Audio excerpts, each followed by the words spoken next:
Latest updates ఎప్పటికప్పుడు పొందడానికి big TV WhatsApp channel follow అవ్వండి. లింక్ డిస్క్రిప్షన్ లో ఉంది. పాట పైలం, పోరు చరిత్ర పైలం, స్వరాష్ట్రం పైలం. ఇది కవి గూడ అంజయ్య తన జీవితం చివరి రోజుల్లో హెచ్చరించిన మాట. ఆయన ఎందుకు ఈ మాట అన్నారో తెలుసుకోవాలంటే గులాబీ బాపు గత 10 ఏళ్లలో ఏం చేశాడు, బీఆర్ఎస్ తెలంగాణను ఎలా డీల్ చేసింది, తెలంగాణ రాకముందు కవులను, కళాకారులను, అమరవీరులను, ఉద్యమకారులను ఎలా వాడుకుంది, తెలంగాణ వచ్చాక ఎలా సైలెంట్గా సైడ్ చేసిందన్న విషయాలను డీకోడ్ చేయాలి. ఎందుకంటే ఇప్పుడు తెలంగాణ తల్లి విగ్రహావిష్కరణ తర్వాత బీఆర్ఎస్ వెళ్లగక్కుతున్న అక్కసు వెనుక కూడా చాలానే రీజన్స్ ఉన్నాయి.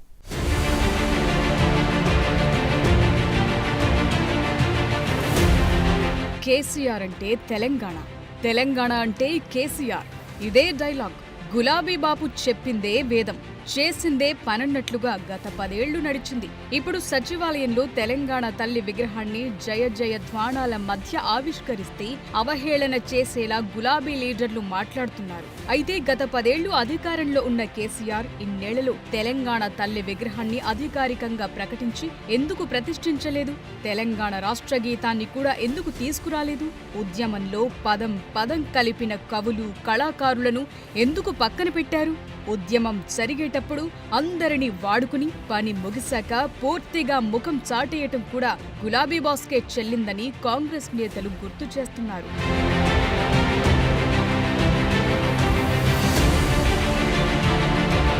ఇప్పటి ప్రభుత్వం ఆనాటి తెలంగాణ ఉద్యమ గుర్తులకు పట్టం కడుతోంది.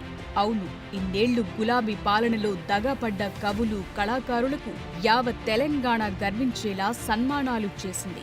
లోకకవి అందశ్రీ రచించిన జయ జయ హే తెలంగాణ పాటను రాష్ట్రగీతంగా చేసింది. ఒక గూడ అంజయ్య, జయరాజ్, బండి యాదగిరి, గద్దర్ ఇలాంటి వారందరినీ సత్కరించి గౌరవించిన సందర్భం. సబ్బండ వర్గాలను ప్రతిబింబించేలా తెలంగాణ తల్లి విగ్రహ రూపాన్ని ఆవిష్కరించింది. ఉద్యమ సమయంలో వాహనాలను టీజీ అని అంతా రాసుకుంటే కేసీఆర్ మాత్రం టీఎస్ అని మార్చారు. మళ్లీ దాన్ని టీజీకి మార్చడం ద్వారా అందరి మనోభావాలను కాంగ్రెస్ ప్రభుత్వం గౌరవించినట్లయింది.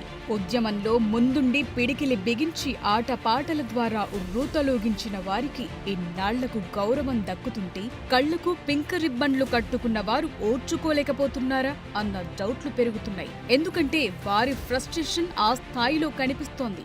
ఉద్యమం ఉవ్వెత్తున లేసినప్పుడు తెలంగాణ యువకులు ముఖ్యంగా తాము తిరిగే బండి మీదనే కాదు, తమ గుండెలపై టీజీ అని రాసుకొని తాము కట్టెల్లో కాలిన శాశ్వతంగా పచ్చబొట్టు పొడిపించుకున్న టీజీ ప్రజలకు శాశ్వతంగా గుర్తింపు ఉండాలి అని ఆనాడు టీజీ తెలంగాణ యువకులు గుండెల మీద రాయించుకున్నారు.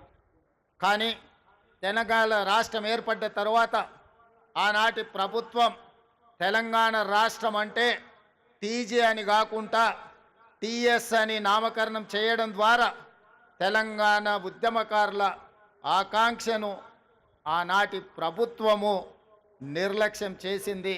తెలంగాణ అంటే ఒక సెంటిమెంట్, ఉద్యమం అంటే జీవిత కాలపు మధుర స్మృతి. లాఠీ దెబ్బలు తిన్నవారికి, ఉన్నదంతా పోగొట్టుకున్న వారికి, కేసులు నమోదైన వారికి, ప్రాణార్పణ చేసిన వారి కోసం ఆనాటి ఉద్యమ గుర్తులు ఉండాలి కదా. కనీసం 10 ఏళ్లలో రాష్ట్రగీతం ఆమోదించకపోవటం, తెలంగాణ తల్లి విగ్రహాన్ని అధికారికంగా ప్రతిష్ఠించకపోవటం, స్వరాష్ట్రం, స్వపరిపాలన అని నినాదాలు ఇచ్చుకున్నది ఎందుకోసం అన్న ప్రశ్నలు సగటు తెలంగాణ వాసికి వస్తున్నాయి. ఉద్యమ గుర్తులన్నీ చెరిపేసి కేవలం కేసీఆర్ గులాబీ గుర్తులను మాత్రమే ఉంచే ప్రయత్నాలు జరిగాయా అన్న డౌట్లు అందరికీ రావటం పెద్ద ఆశ్చర్యమేమీ కాదు. ఇన్నాళ్లకైనా కాంగ్రెస్ ప్రభుత్వ హయాంలో తెలంగాణ గీతం ఆవిష్కరించారు. తెలంగాణ తల్లి విగ్రహాన్ని తీసుకొస్తే కేటీఆర్, కవిత ఏమంటున్నారో మీరే చూడండి. మీరు పెట్టినటువంటి విగ్రహంలో దాని చేతిలో మీ కాంగ్రెస్ పార్టీ హస్తం గుర్తును పెట్టి ఇదే మన తెలంగాణ తల్లి అనడం నిజంగా చాలా దారుణం, చాలా చాలా అన్యాయం. దీన్ని తెలంగాణ వాదులందరం కూడా తీవ్రంగా ఖండిస్తా ఉన్నాం. 4 ఏళ్లలో మళ్ళీ కేసీఆర్ గారి నాయకత్వంలో తిరిగి తెలంగాణలో ప్రభుత్వం కూడా మనది ఏర్పడుతుంది. ఏర్పడ్డ తర్వాత వెంటనే తప్పకుండా రాజీవ్ గాంధీ గారి విగ్రహాన్ని అక్కడి నుంచి సకల మర్యాదలతో తొలగిస్తాం. అక్కడి నుంచి వారు కాంగ్రెస్ వారు ఎక్కడికి కోరుకుంటే అక్కడికి తరలిస్తాం. 4 కోట్ల తెలంగాణ ప్రజల ఆకాంక్షలకు ప్రతిరూపంగా కవులు, కళాకారులు, మేధావులు, సామాన్య జనం సూచనలు, సలహాలతో రూపొందించిన తెలంగాణ తల్లి విగ్రహంపై పింక్ లీడర్ల తిక్క మాటలు వారికే రివర్స్ అవటం ఖాయం. ఒకరు పాలాభిషేకం చేస్తుంటే మరొకరు విగ్రహాలను తరలిస్తామంటున్నారు. అయితే విగ్రహాలను, ఉద్యమ గుర్తులను కించపరిచేలా మాట్లాడినా, విష ప్రచారాలు చేసినా కఠిన చర్యలు తప్పవని స్వయంగా సీఎం రేవంత్ రెడ్డి హెచ్చరిస్తున్నారు. టీజీని రాసుకోవడం గాని, జై హే జై హే తెలంగాణ గీతాన్ని పాడుకోవడం గాని, ఈనాడు తెలంగాణ తల్లిని ప్రతిష్ఠించుకొని ప్రతి సంవత్సరం డిసెంబర్ 9 నాడు తెలంగాణ తల్లి అవతరణ ఉత్సవాన్ని అధికారికంగా రాష్ట్ర స్థాయిలో, జిల్లా స్థాయిలో, మండల స్థాయిలో ప్రభుత్వ కార్యక్రమంగా నిర్వహించాలని, అధికారిక కార్యక్రమంగా చెయ్యాలి అని రాష్ట్ర ప్రభుత్వం నిర్ణయం తీసుకున్నది.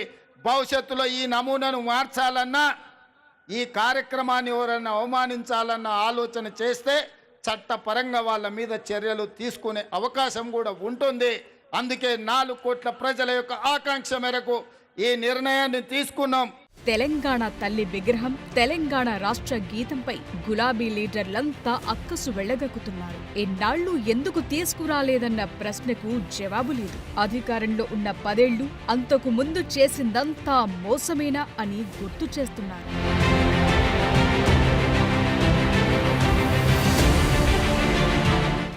ఉద్యమ సమయంలో ఒకలా, పని ముగిశాక మరోలా. మోసం మోసం, అడుగడుగున గులాబీ మాయ కనిపించింది. ఉద్యమ సమయంలో సెంటిమెంట్ రగిల్చి తెలంగాణ తల్లి విగ్రహాలు పెట్టించిన కేసీఆర్ అధికారంలోకి వచ్చాక మాత్రం మొత్తం పక్కన పెట్టేశారు. అసలు గులాబీ బాపు చరిత్రలోనే మాయాజాలం చాలానే ఉందన్న విషయాన్ని హస్తం నేతలు తెరపైకి తెస్తున్నారు. నమ్మించడం, మోసం చేయడం, ఇదే స్టోరీ రిపీట్. అందులో కొన్ని ఎగ్జాంపుల్స్ ఇప్పుడు చూద్దాం.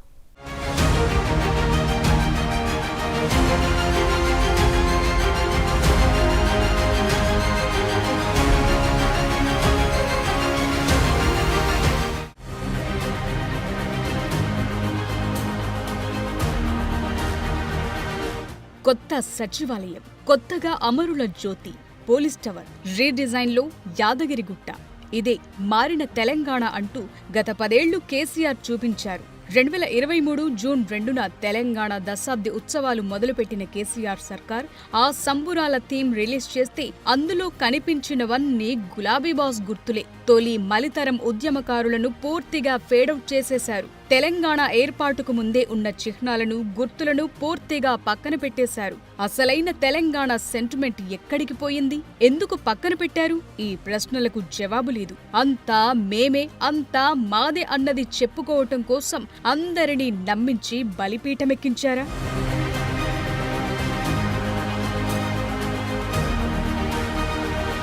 తెలంగాణ అంటే సకల జనులు, ఒక కుటుంబమో ఒకరిద్దరూ కాదు. ఉద్యమం ఊపందుకోక ముందు నుంచే ప్రొఫెసర్ జయశంకర్ ప్రత్యేక రాష్ట్ర అవసరం గురించి చెప్పని చోటు లేదు, తిరగని ప్రాంతం లేదు. ఒక దశ దిశ చూపించారు, ఆయన్ను పక్కన పెట్టారు. ఇంకోవైపు తన జీవితాన్ని తెలంగాణ కోసమే అంకితమిచ్చిన కాళూజుని కనీసం స్మరించుకునే స్థానం లేకుండా చేసిన పరిస్థితి. స్వరాష్ట్రం వస్తే జయ జయ హే పాటను రాష్ట్ర గీతంగా అమల్లోకి తెస్తామని ఉద్యమ సందర్భంలో చెప్పి ఆ తరువాత పదాలు దొరకలేదు, కూర్పు కాలేదన్న మాట వినిపించారు కేసీఆర్. అందశ్రీని పూర్తిగా పక్కన పెట్టేశారు. లోక కవిగా పేరొందిన అందశ్రీని ఒక దశలో సోషల్ మీడియాలో అద్దశ్రీ అని, ఆంధ్రశ్రీ అని విమర్శించిన పరిస్థితి.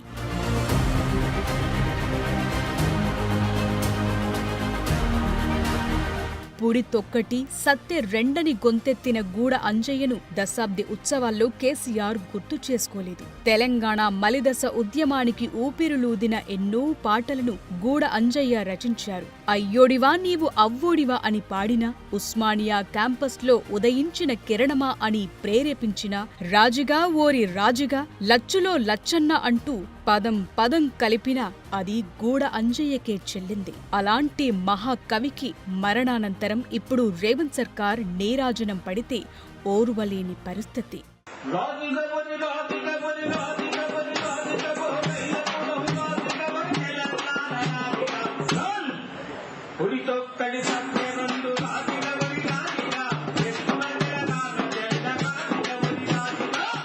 గత 60 ఏళ్ల పోరాటంలో కొట్లాడినోళ్లు, పాటలు రాసినోళ్లు, పాడినోళ్లు, ప్రాణాలు అర్పించిన వారి ప్రమేయమే లేదన్నట్టుగా పరిస్థితులు సాగాయి. అడుగడుగునా మోసమే. చివరికి టీఆర్ఎస్ నుంచి తెలంగాణ ఆత్మ తీసేసి బీఆర్ఎస్ గా మార్చుకోవటమూ వారికే చెల్లింది. టీఆర్ఎస్ పార్టీ ఆఫీస్ కోసం స్థలమిచ్చిన కొండా లక్ష్మణ్ బాపూజీని, తెలంగాణ కోసం తన పార్టీని విలీనం చేసిన ఆలే నరేంద్ర, విజయశాంతిని పక్కన పెట్టేశారు. తెలంగాణ కోసం తనతో ప్రయాణం చేసిన పాసం యాదగిరి, గాదె ఇన్నయ్య, దేశం చినమల్లయ్య, పాపారావు, మేచినేని కిషన్ రావు, సుదర్శన్ రావు రెహమాన్ ఇలా చాలా మందిని వెంట తిప్పుకుని చివరికి దూరం పెట్టేశారు. దళితుణ్ణి ముఖ్యమంత్రిని చేస్తానని దళితులను మోసం చేసిన పరిస్థితి. ఉద్యమ సమయంలో తెలంగాణ తల్లిని, విగ్రహాలను అడ్డం పెట్టుకుని అధికారంలోకొచ్చాక పక్కన పెట్టి తెలంగాణ తల్లిని మోసం చేసిన చరిత్రను గుర్తు చేస్తున్నారు. 10 ఏళ్లలో అధికారికంగా తెలంగాణ తల్లి విగ్రహాన్ని ఆవిష్కరించేందుకు మనసొప్పలేదా అన్న ప్రశ్నలకు జవాబుందా?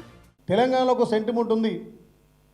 ఎవరైనా మేలు చేస్తే వాళ్ళకు హాని చేయొద్దు. తెలంగాణలో ఒక సెంటిమెంటు. ఇంటికి పోతే అన్నం పెడితే నీళ్ళు ఇస్తే వాళ్ళ రుణం ఎట్లా తీర్చుకోవాలనే తెలంగాణ ప్రతి పౌరుడు ఆలోచన చేస్తాడు. కానీ కేసీఆర్ కుటుంబం అట్లా కాదు. గడీలు, దొరలు, దొరసాన్లు, కిరీటాలు, వజ్ర వైడూరాలు.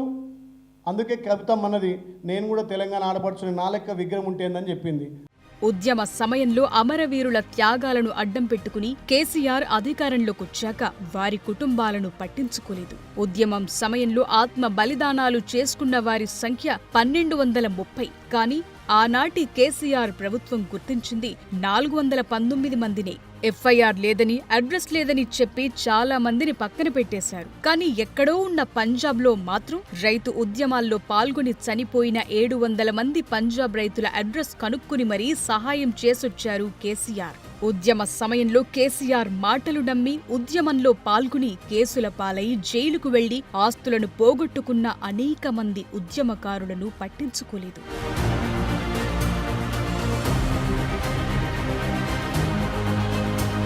అంతేకాదు ఉద్యమ సమయంలో తాను, తన భార్య మాత్రమే ఉన్నాం, తన కొడుకు, కూతురు అమెరికాలో ఉన్నారని చెప్పి అధికారంలోకి రాగానే కుటుంబ సభ్యులకే పదవులు కట్టబెట్టింది ఎవరు మర్చిపోయారు?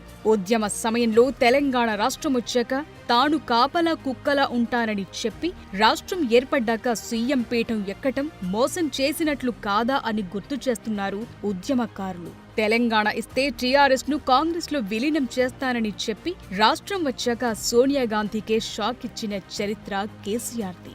గన్ పార్కులో ఉన్న అమరవీరుల స్తూప రూపకర్త ఎక్కా యాదగిరిరావును వాడుకుని అధికారంలోకొచ్చాక ఆయన్ను విస్మరించటం దేనికి నిదర్శనం?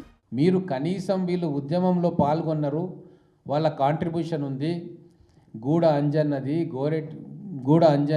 జయరాజ్ది, పాశం యాదగిరిది, గద్దరన్నది, అందశ్రీది, యాదగిరిది, అశోక్ తేజది, విమలక్కది ఉన్నదని ఏ రోజన్నా మీరు ఒప్పుకున్నారా?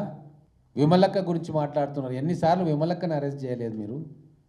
ఎంత క్షోభ పెట్టిండ్రు మాకు తెలియదా? విమలక్కతోటి మేము గ్రామాలు తిరిగినాం, ఉద్యమంలో పాలు పంచుకున్నాం. ఉద్యమ సమయంలో టీజీ సెంటిమెంటును రగిలించి అధికారంలోకొచ్చాక వాహనాలకు ముందు టీఎస్ అని ప్రకటించి పార్టీ పేరును వచ్చేలా చూసుకున్నది నిజం కాదా? చివరకు కేసీఆర్ చేతిలో కేటీఆర్ కు పరాభవం తప్పలేదని గుర్తు చేస్తున్నారు హస్తం నేతలు. మోదీ దగ్గర్నుంచి సహచర మంత్రుల దాకా కేటీఆరే నెక్స్ట్ సీఎం అన్న విషయాలను ప్రస్తావించి చివరికి సీఎం చేయకుండానే ఆపేశారు. అంతా కేసీఆర్ చేతుల్లోనే ఉన్నా చెయ్యలేకపోయారు. తెలంగాణ వస్తే మొక్కులు చెల్లించుకుంటాను అని మొక్కి అధికారంలోకొచ్చాక ప్రభుత్వ సొమ్ములతో మొక్కులు చెల్లించుకున్న పరిస్థితి. సీఎం పీఠం కోసమేనా ఈ మొక్కులన్నీ అన్న ప్రశ్నలకు జవాబుందా? సో కేసీఆర్ ఒకటి చెప్పారంటే అది ఖచ్చితంగా చెయ్యరు అన్న నమ్మకముంటుంది. నీకెందుకు, నేనున్నానని ఎవరికైనా చెబితే అది వట్టిదే అని గ్రహించాలి అన్నంతగా రూపం మార్చారు గులాబీ boss.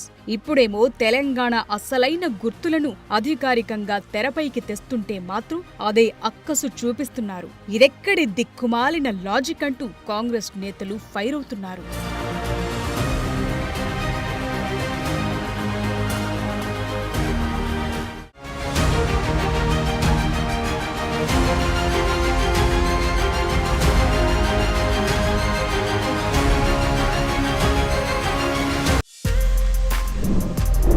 more videos like this, subscribe Big TV channel.